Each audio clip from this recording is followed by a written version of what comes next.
The crystal towers of Velthera colony sparkled in the orange light of the twin suns. Children made of living glass played in the gardens while their parents worked on art that could make even the coldest heart weep. The Veltar had built 3 such colonies across the stars, each one a perfect jewel of peace and beauty. Then the sky turned black with death. Ambassador Zethala felt the ground shake under her crystal feet as the first bioships landed. She watched through the great window of the embassy as creatures poured out of the organic vessels. The Kethamori swarm had found them. These monsters were not like anything in nature. They were part machine, part living flesh, all hunger. They moved like a single mind with 1,000 bodies. "Send the signal now," Zethala shouted to her aide. Her voice carried the harmonic tones that all Veltar used to speak. Even in fear, it sounded like music. The aide's crystal hands shook as he worked the communication array. "Ambassador, the Confederacy ships are 3 days away at best. Can we hold that long?" Through the window, they watched the swarm creatures tear through the colony's outer walls. The crystal barriers that had stood for 200 years cracked like glass under a hammer. The peaceful Veltar had no weapons, no soldiers, no way to fight back. They had never needed such things before. "We have to try," Zethala said, but her voice lost its musical quality. Fear made it flat and small. The distress signal went out across the galaxy. It carried the coordinates of all 3 Veltar worlds and a simple message. "This is Ambassador Zethala of the Veltar Republic. We are under attack by the Kethamori swarm. Our colonies are falling. We call upon our allies in the Confederacy of Refined Worlds to honor our mutual defense pact. Please hurry. We cannot fight them alone."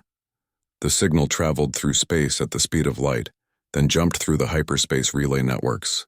It reached the beautiful spiral ships of the Confederacy within hours. The response came back just as fast. "Regret to inform you that Confederacy forces are engaged elsewhere. Cannot provide immediate assistance. Suggest evacuation to safe systems. Good luck." Zethala read the message 3 times before she understood. Their allies had abandoned them. The sophisticated, cultured species who had been their friends for 3 centuries would not risk their own ships against the swarm. On Velthera colony, the screaming started. The Kethamori moved through the crystal streets like a living nightmare. They did not just kill the Veltar they found. They consumed them, absorbed them, added their knowledge to the swarm's collective mind. The beautiful crystal beings shattered under claws and teeth. Their music became silence. Zethala's aide was crying now. Tears of liquid light ran down his crystal face. "What do we do?" "The children, the artists, the teachers. They're all going to die." "Keep sending the signal," Zethala said. "Send it on all frequencies. Maybe someone else will hear us." The signal went out again and again. It bounced off relay stations and communication satellites. It reached trading posts and mining stations. Most ignored it. The galaxy had learned that fighting the Kethamori swarm meant death. Better to stay quiet and hope the monsters passed by. But the signal reached other ears too. On the second colony world of Melindra, the crystal cities began to fall. The Veltar there had tried to hide in their underground museums, protecting their greatest artworks. The swarm found them anyway. The creatures cared nothing for beauty or culture. They saw only resources to consume. The third colony, Kethara Prime, sent its own desperate messages. "The swarm is coming here next. We can see their ships in the outer system. 3 days, maybe 4, and they'll be here. Someone please help us. We have women and children here. We have done nothing wrong." Still the signal went out. It traveled farther and farther from Veltar space, reaching the edges of known civilization. In some dark corner of space, something heard it. Zethala stood in her embassy as the sounds of destruction grew closer. The crystal walls of the building began to crack as swarm creatures pounded on them from outside. She could hear their alien chittering like insects the size of men. "Ambassador," her aide whispered, "maybe we should run." "Where?" she asked. "The ships are destroyed. The spaceport is overrun. There is nowhere to go." She was right. The Veltar had never built warships. They had courier vessels and trade ships, things of beauty meant for peaceful journeys between the stars. The swarm had torn them apart in the first hour of the attack. The aide bent over his communication station one more time. "I'm getting something strange," he said. "A response to our distress call. The Confederacy changed their minds? No, this is someone else. The signal is coming from the edge of our system." Zethala felt a tiny spark of hope. "Who is it?" Her aide's crystal face went pale. "The signature says, human. The word hung in the air like a curse. Even the peaceful Veltar had heard stories about humans. They came from a death world where everything tried to kill everything else. They were violent, unpredictable, dangerous. The civilized species of the galaxy tolerated them only because they stayed in their own corner of space. Are you sure? Zethala asked. The communication protocols are definitely human. But Ambassador, why would they come here? We have no treaties with them. No trade agreements. They don't even like most other species. The building shook again. Cracks appeared in the ceiling. Through the walls, they could hear the swarm getting closer. Does it matter? Zethala asked. Signal them back. Tell them we accept any help they can give. The aide sent the response. Minutes passed. Then a new voice came through the speakers. It was harsh and flat. Nothing like the musical tones of Veltar speech. It spoke in the trade language that most species used for business. Veltar Embassy, this is Admiral Chen of the human fleet. We received your distress call. We are 36 hours out from your position. Can you hold until then? Zethala took the communication device with shaking hands. Admiral Chen, we cannot fight them. We have no weapons, no soldiers. Our colonies are already falling. Understood. We're coming anyway. Try to get your people to the strongest buildings you have. Stay away from the swarm if you can. We'll be there soon. The connection ended. Zethala and her aide stared at each other in the growing darkness of their doomed city. Humans, the aide whispered. Deathworlders. What have we done? Outside, the crystal walls of the embassy finally gave way. The Kethmori swarm poured in like a black tide. But somewhere in the darkness of space, human ships were coming. Whether they brought salvation or just a different kind of death remained to be seen. The signal had been answered. Now all the Veltar could do was survive long enough to see who had heard their cry for help. The human fleet dropped out of hyperspace like falling meteors. Admiral Sarah Chen stood on the bridge of her flagship, the UES Indomitable, and watched the tactical display paint a picture of hell. 3 Veltar colony worlds. 2 already dark, their signals silent. The third world, Crystallis Prime, still sent out weak distress calls from its crystal cities. Between Chen and that world hung the Kethmori swarm, a mass of bioships that looked like cancer growing in space. 47 enemy vessels, reported Lieutenant Torres from his station. Biosignatures suggest they're part machine, part living tissue. No standard weapon signatures detected. They don't need weapons, Chen said grimly. They are weapons. She had seen the aftermath of a swarm attack before. An entire system stripped clean, every living thing consumed or converted. The galaxy's response was always the same. Run away and hope the monsters moved on to someone else. But humans had never been good at running away. Sir, the communications officer called out, we're getting a signal from the planet. It's weak, but it's definitely Veltar. Put it through. The voice that came through the speakers was like broken music. Human ships, this is Ambassador Zethala. Are you really here to help us? Chen keyed her microphone. This is Admiral Chen of the human fleet. We're here because you called for help. That's enough, but we have nothing to offer you. No payment, no trade agreements. Our allies have abandoned us. Why would you risk your ships for strangers? Chen looked around her bridge at the faces of her crew. Men and women who had volunteered for this mission knowing they might not come home, because someone called for help and we were close enough to answer. The signal from the planet carried sounds of destruction in the background. Crystal buildings cracking, alien chittering, screams that sounded like wind chimes breaking. Admiral, Zethala's voice was getting weaker. You should know what you're facing. The Kethmori don't just kill. They consume everything. They turn the dead into more of themselves. Your fleet is outnumbered. Wouldn't be the first time, Chen said. How many of your people are still alive down there? Maybe 50,000 on this world. The other colonies, the signal broke up with static. Chen's tactical officer spoke up. Admiral, I'm reading movement from the swarm. They know we're here. Good. Let them come. Chen opened a channel to her entire fleet. All ships, this is Admiral Chen. We didn't come this far to watch good people die. The swarm has been eating its way across the galaxy for too long. Today, we show them that humans bite back. The human fleet was smaller than the swarm, but every ship had been built for one purpose: to fight and keep fighting until there was nothing left to fight. The vessels were ugly things, all angles and armor and weapons. They carried the scars of a dozen battles, hull patches and burn marks that told stories of survival against impossible odds. Sir, the communications officer said, We're getting signals from other Veltar survivors. Underground bunkers, hidden shelters. They're all asking the same question, which is, they want to know if we're really here to help, or if we're here to take over their world after the swarm is gone. Chen felt her jaw tighten. The galaxy saw humans as barely controlled savages, little better than the swarm itself. Some days she wondered if they were right.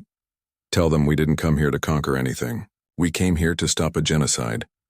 On the planet below, Ambassador Zethala huddled in the ruins of her embassy with the handful of Veltar who had survived the first wave. The crystal beings were not built for war. Their bodies were beautiful but fragile, their minds focused on art and music and peaceful cooperation. The humans are really here, she told the others. They say they're going to fight the swarm. But why? Asked her aide, his crystal form dim with exhaustion. What do they gain from this? Zethala didn't have an answer. In her long life, she had never met anyone who fought for strangers without expecting something in return. The Confederacy had abandoned them because there was no profit in dying for the Veltar.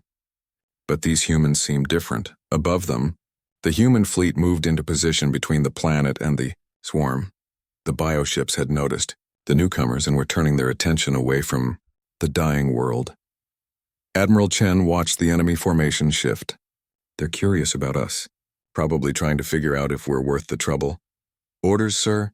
Asked her tactical officer. Signal all ships. Form up on my position, and send a message to the swarm on all frequencies. What should it say?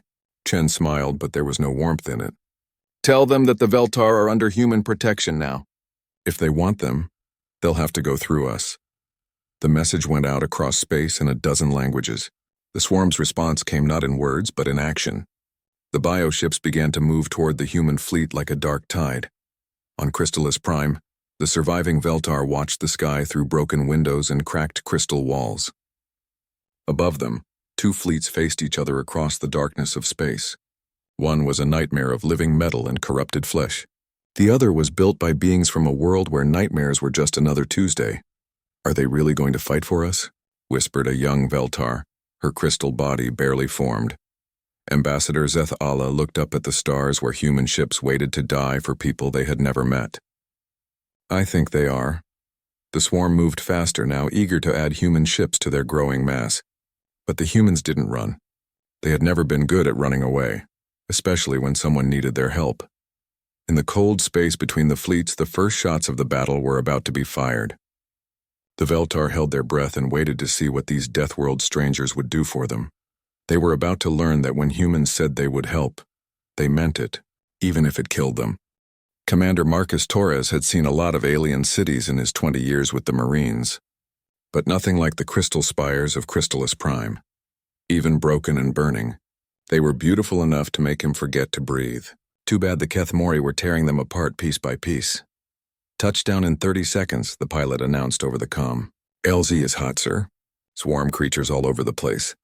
Torres checked his weapon one more time and looked at his squad.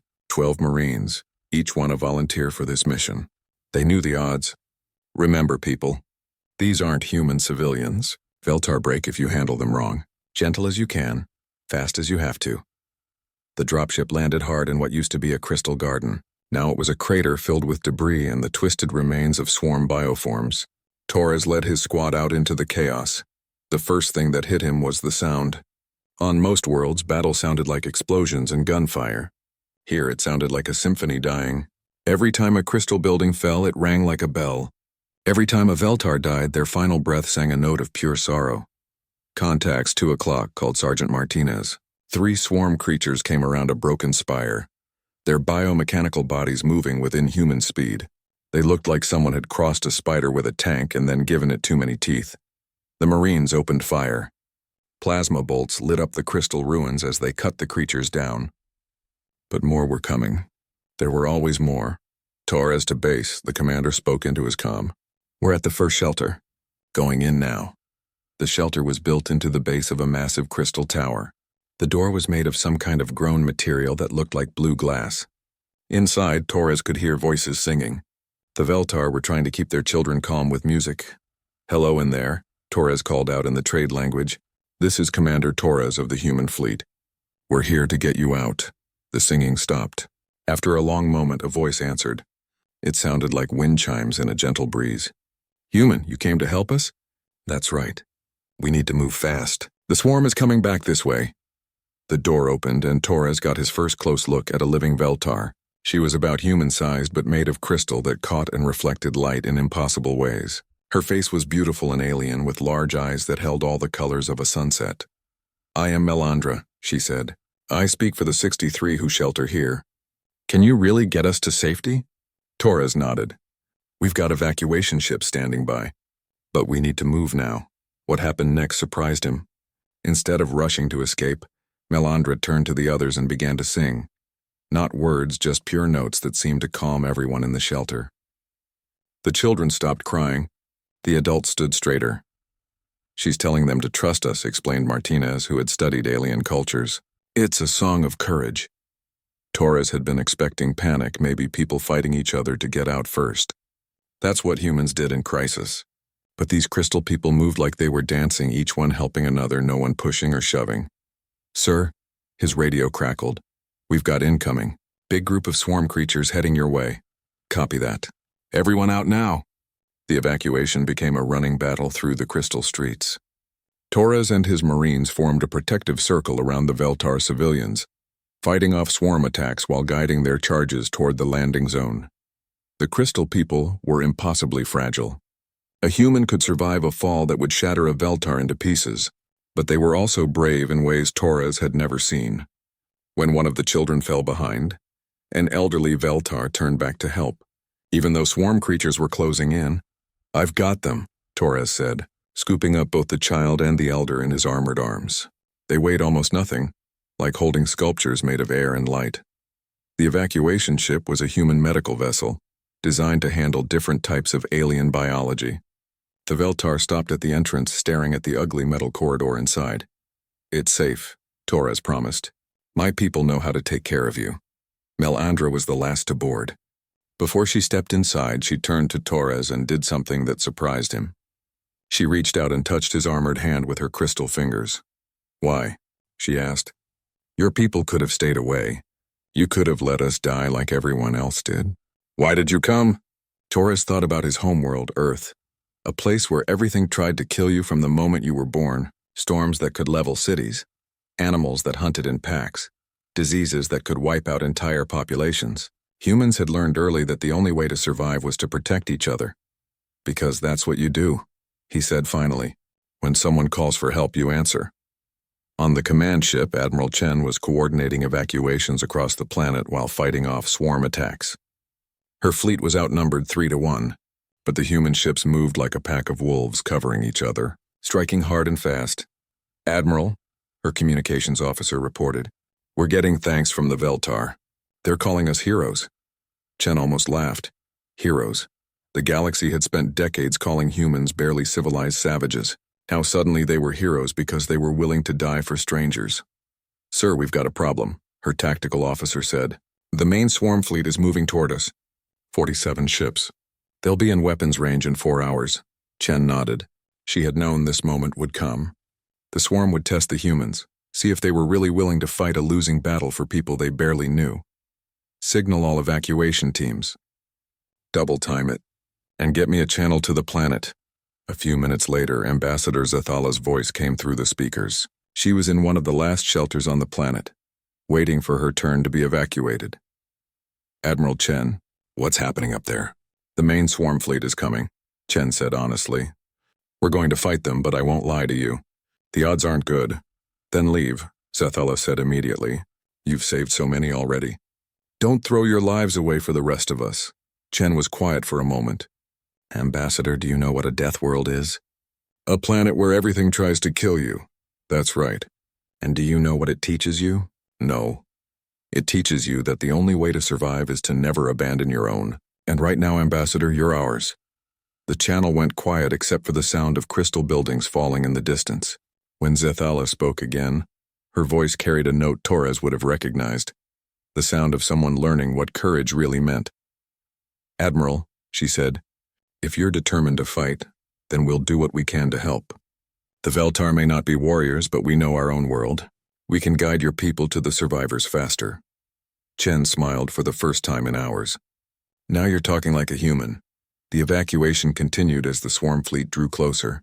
On the surface, human marines moved through crystal ruins carrying alien children to safety. Above them, human ships prepared for a battle they might not survive. And in the spaces between the fighting, two very different species began to understand each other for the first time. The Keith Mori main fleet arrived like a plague made of metal and flesh. 47 bioships dropped out of hyperspace in perfect formation, their living hulls pulsing with alien purpose. Admiral Chen watched them on her tactical display and tried not to think about the math. 15 human ships against 47 swarm vessels. Any sane commander would order a retreat. Chen had never been accused of being sane. "All ships, this is Admiral Chen," she broadcast to her fleet. "The swarm thinks they've got us outnumbered. They're probably right, but we didn't come this far to do math. We came here to remind the galaxy that some things are worth fighting for." The response came back immediately from Captain Elena Vasquez of the destroyer Relentless. "Copy that, Admiral. My crew's been spoiling for a real fight." Captain James Park of the cruiser Defiance added his voice. "Standing by for orders, sir. We're with you to the end." One by one, the other captains checked in. Chen felt a familiar tightness in her chest. These people were going to die for her decision, but they were also going to die for something bigger than themselves. "Swarm fleet is moving," reported her tactical officer. "They're not forming up for a standard engagement. Looks like they're planning to surround us." "Let them try," Chen said. "Signal the fleet. Attack pattern Delta 7. We're going right down their throats." The human ships accelerated toward the center of the swarm formation. It was exactly the wrong thing to do according to every tactical manual ever written. When outnumbered, you were supposed to keep your distance, try to pick off enemy ships one at a time. But humans had always been bad at following the rules. The first contact came at medium range. The swarm bioships opened up with weapons that were part energy beam, part living tissue. They shot streams of acidic plasma that could eat through ship hulls in seconds. The human ships returned fire with everything they had. Missiles, railguns, plasma cannons, and particle beams lit up the space between the fleets. The destroyer Relentless took a direct hit that punched through her armor and vented atmosphere into space. "Relentless, report," Chen called out. Captain Vasquez's voice came back strained but steady. "Hull breach on Deck 7. We're sealing it now. Still fighting, Admiral." The battle turned into a chaotic swirl of ships and weapons fire. The swarm tried to use their numbers to surround individual human vessels, but Chen's captains refused to stay still. They moved like their ancestors had fought on Earth, in packs covering each other, never giving the enemy a fixed target. Commander Torres was still on the planet's surface when the battle started above. He could see the flashes of weapons fire through the crystal atmosphere, little sparks of light against the darkness of space. "Torres to all ground teams," he broadcast. "The fleet's engaged. We need to speed this up." His Marines were in the last shelter on the planet, loading crystal children into transport shuttles. The Veltar had stopped asking questions about whether they would survive. They just helped however they could, singing soft songs to keep the children calm. Ambassador Zethala was among them, her crystal form dim with exhaustion but her voice still strong. "How many more trips?" she asked Torres. "This is the last one," he said. "We get you to the ship, that's everyone." Above them, a new sound split the air. One of the human ships was falling, its engines dead, its hull cracked open like an egg. The cruiser Defiance hit the planet's surface 50 kilometers away, the impact shaking the ground and ringing every crystal building like a bell. Zethala stared at the pillar of smoke rising from the crash site. "Captain Park, his crew. Are they—" "I don't know," Torres said honestly. "But right now we need to get you off this rock." In space, the battle was turning against the humans. They had destroyed 6 swarm ships, but they had lost 3 of their own. The math was simple and brutal. They were losing. Admiral Chen watched her tactical display as the swarm closed in. Her flagship was taking heavy damage, systems failing one by one, but she wasn't giving up. Humans never gave up. "All ships, this is Chen. They want a dance, let's give them a dance they'll remember." Ramming speed. The order went out across the fleet. One by one, the surviving human ships turned toward the largest swarm vessels and pushed their engines to maximum. It was suicide, but it was suicide with purpose. Captain Vasquez was the first to reach her target. The Relentless, already damaged and venting atmosphere slammed into a swarm bioship 3 times her size. The explosion lit up space like a new sun, taking both ships with it. "For the Veltar," her final transmission said. "For everyone who can't fight back." The destroyer Thunderbolt followed her example, ramming a swarm command vessel. Then the frigate Guardian. One by one, human ships threw themselves at the enemy in acts of calculated sacrifice. But the swarm was learning. They began to spread out, making ramming attacks harder. They concentrated their fire on the human engines, trying to cripple the ships before they could close to ramming distance. Chen's flagship, the Indomitable, was down to half power when she made her decision. The largest swarm ship was hanging back from the battle, probably their command vessel. If she could take it out, "All remaining ships cover me," she ordered. "I'm going for their leader." The Indomitable turned toward the command ship and began its final run. Swarm weapons fire concentrated on the human flagship, tearing through her armor, destroying her weapons, killing her crew. But Chen kept flying, the bridge filled with smoke and sparks. Half her crew was dead or wounded, but the ship kept moving forward. "Admiral," her tactical officer called out, blood running down his face. "We're not going to make it. Too much damage." Chen looked at her display. He was right. The Indomitable would break apart before she reached the swarm command ship. But maybe... "All hands, this is the Admiral," she broadcast to her ship. "Abandon ship. Get to the escape pods now." "Sir, what about you?" Chen smiled. "Someone has to fly this bucket of bolts into that bastard's face." The crew began evacuating, but Chen stayed at her post. She had one last card to play. The Indomitable carried an experimental weapon, something the scientists had been too afraid to test. A matter-antimatter warhead that could crack a moon in half. She armed it manually and pointed her dying ship at the swarm command vessel. On the planet below, the last transport shuttle lifted off with its cargo of crystal refugees. Torres watched it climb toward space, where human ships were dying to buy them time to escape. "Will they make it?" asked Zethala. Torres looked up at the battle raging above. He could see Admiral Chen's flagship making its final run, trailing fire and debris but still flying toward the enemy. "They'll make it," he said. "Humans are stubborn that way." The Indomitable hit the swarm command ship at half the speed of light. The explosion was visible from 3 star systems away. When the light faded, both ships were gone, along with a quarter of the remaining swarm fleet. The surviving swarm ships, suddenly leaderless and confused, began to scatter. Some fled toward deep space. Others turned on each other, their collective mind broken by the loss of their command vessel. In the space above Crystallis Prime, 4 human ships still flew. Battered, broken, running on emergency power but still fighting, they had won, though the cost had been terrible. Commander Torres watched the last swarm ships disappear into hyperspace. Around him, the surviving Veltar stood in the ruins of their crystal cities, staring up at the sky where strangers had died for them. "They did it," Zethala whispered. "They actually did it," Torres nodded. The battle was over, but something told him the real work was just beginning. 3 weeks after the battle, Ambassador Zethala stood in the ruins of her embassy and tried to understand what had happened to her world. The crystal spires still lay broken. The beautiful gardens were still torn apart, and the silence where music used to be still hurt her heart. But her people were alive. 60,000 Veltar had survived because humans had decided to answer a distress call from strangers.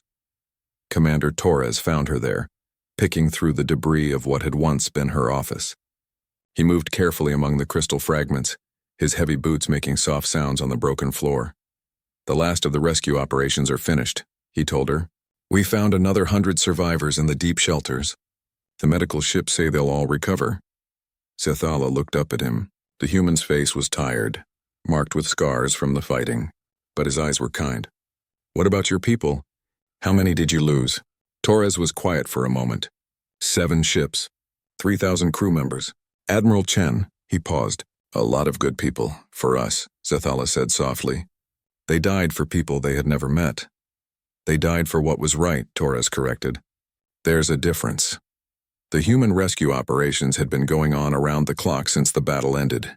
Medical ships designed for different alien biologies worked to heal Veltar wounded.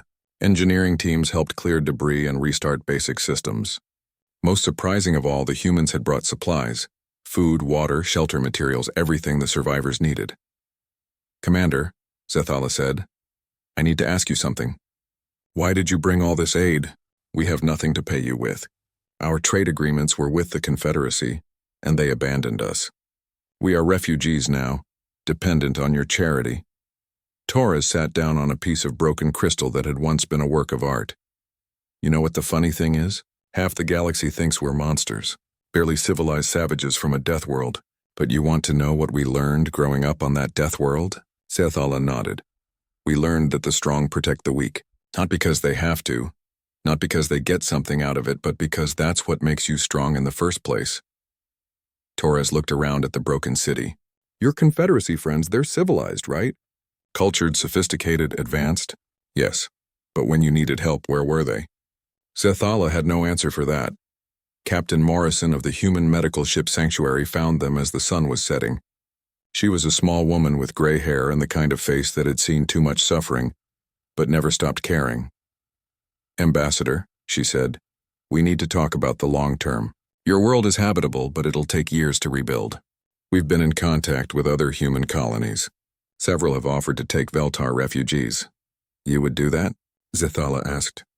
Take us into your homes? It's what neighbors do, Morrison said simply.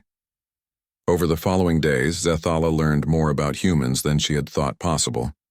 They were not the savage monsters the galaxy believed them to be. They were farmers and teachers and doctors and engineers who happened to come from a world that had tried to kill them every day of their lives. The human colony ship Armstrong arrived a week later, bringing construction equipment and enough supplies to begin serious rebuilding efforts. Its captain, an elderly man named Roberts, met with the Veltar leadership in a temporary shelter. We're not here to take over, he assured them. This is your world. We're just here to help you put it back together. But why? Asked Elder Silthara, the oldest surviving Veltar. What do humans gain from this? Captain Roberts thought about it. You know, my grandfather used to tell me stories about Earth, about the wars we fought, the disasters we survived. He always said the same thing. We made it because we never left anyone behind. I guess that habit just stuck. The rebuilding went faster than anyone expected. Human engineering teams worked alongside Veltar artists to create something new from the ruins. The crystal cities that rose from the debris were different from what had been before, stronger but still beautiful. Commander Torres was preparing to leave when Sethala found him at the spaceport. His Marines were loading their gear onto a transport shuttle, getting ready to return to their ships. You're leaving? She asked. Orders came through. There's another distress call, 3 systems over. Mining colony under attack by raiders. Of course, Sethala said. Someone else needs help, Torres nodded. That's the job. Commander, I have something for you. Sethala held out a small crystal sculpture, a work of art that had somehow survived the destruction. It's a song of gratitude. In our culture, it's the highest honor we can give. Torres took the sculpture carefully. It was warm to the touch and seemed to hum with inner light. I don't deserve this. I was just doing my job. That's exactly why you deserve it. As Torres's shuttle lifted off, Sethala watched it climb toward the human fleet waiting in orbit. She knew now why the humans had come. It wasn't about politics or trade or strategic advantage. It was about something simpler and more powerful than any of those things. It was about being the kind of people who answered when someone called for help. 6 months later, the first ship arrived from the Confederacy of Refined Worlds. It carried a diplomatic mission, trade offers, and apologies for their delay in responding to the Veltar distress call. Ambassador Sethala met them at the spaceport, which had been rebuilt in the human style, functional rather than beautiful, but strong enough to last. Ambassador Sethala, the Confederacy diplomat, said, "We deeply regret that our forces were unable to assist you during your recent crisis. However, we are prepared to offer new trade agreements and mutual defense pacts to ensure this never happens again." Sethala looked at the elegant spiral ship with its perfect curves and artistic hull decorations. Once she would have thought it the most beautiful thing in space. Now it just looked empty. "Thank you for your offer," she said politely. "But the Veltar Republic has already signed a mutual defense pact." "With whom?" "The Terran Federation. They seem to understand what mutual defense actually means." The Confederacy diplomat looked shocked. "You've allied yourselves with the humans?" "But they're barbarians." Sethala smiled. It was the expression she had learned from Torres. If that's what barbarians look like, then I hope more civilizations learn to be barbaric. The Confederacy ship left without signing any agreements. But other ships came, vessels from species who had heard what happened at Chrysalis Prime. Some came looking for human protection. Others came just to see the barbarians who had fought a hopeless battle for strangers. The galaxy was learning something new about humanity. They were dangerous, yes, violent, unpredictable, capable of terrible destruction, but they were also the ones who answered distress calls from people they had never met. They were the ones who fought losing battles for the right reasons. They were the ones who had decided that civilization wasn't about how refined you were or how beautiful your ships looked. It was about whether you helped when someone needed help. In the crystal cities of Chrysalis Prime, human engineers worked alongside Veltar artists to build something that had never existed before. A fusion of human strength and Veltar beauty. It was a symbol of what could happen when very different peoples decided to help each other instead of competing. And in the space around the rebuilt world, human patrol ships kept watch, ready to answer the next distress call, wherever it might come from, because that's what humans did. When someone called for help, they answered, even if it killed them.